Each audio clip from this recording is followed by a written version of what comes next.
sabi nila guys, kapag divorce ka daw sa asawa mo, kailangan mong umuwi sa country nyo. Pero sa totoo lang guys, there's a lot of divorce people here. Especially that, you know, grupo ng mga Pilipina dito. Divorce, may divorce, nag-asawa ulit. May mga divorce na nandito pa rin sila sa Denmark guys. Malaya, nakakapagtrabaho, tahimik ang buhay. Iba dyan nag-asawa ulit dahil matanda ang asawa nila noon. Pero guys, hindi ko maintindihan kung bakit ako guys, pinoforce nila na lumabas sa country ito na kung tutuusin guys, ang tagal-tagal ko na sa Denmark eh. Maraming taon na ako sa Denmark, 'di ba? From 2002 hanggang ngayon. Pero hindi ko maintindihan guys, bakit kailangan sipain na nila ako palabas ng Pilipinas.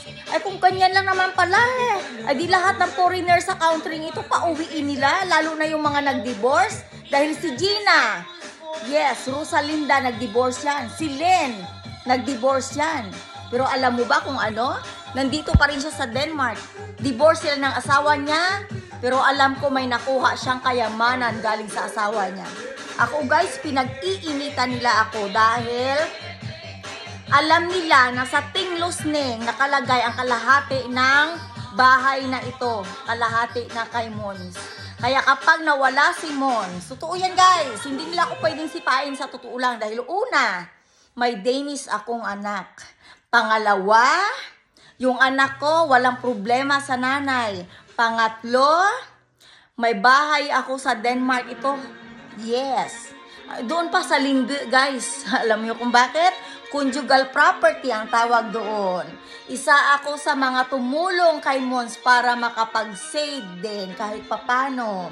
Itong bahay na to guys, nakapangalan to sa akin at kay Mons. 'Di ba?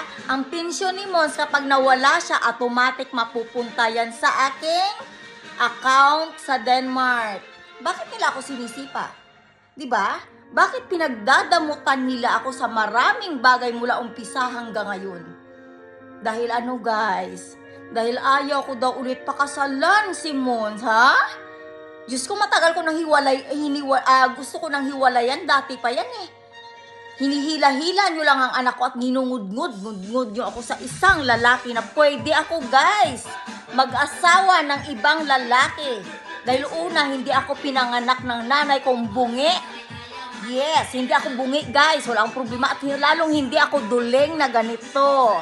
Yes, diba yung mata ko maayos yan, yung katawan ko matino yan. At hindi ko pinangarap guys na maging prostitute sa country nito. Sa Pilipinas hindi ko ginawa, mas lalong hindi dito. Diba? Respect me. Ibigay nyo ang dapat na para sa akin.